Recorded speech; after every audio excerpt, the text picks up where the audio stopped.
ما انسان‌های مختلفیم، در محیط گوناگون به وای رسیده ایم. یکی در عائله مسلمان، دیگری در عائله نصرانی به وای رسیده است.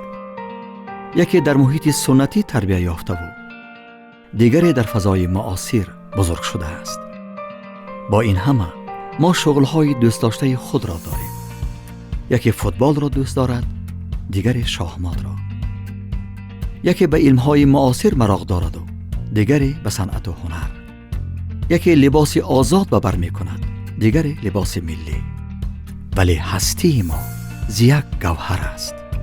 دستی همدیگر را می گیریم، در ضرورت پهلوی همدیگریم، هم در شادی و هم در مصیبت. این همه گوناگونی نشانه اراده عالی است.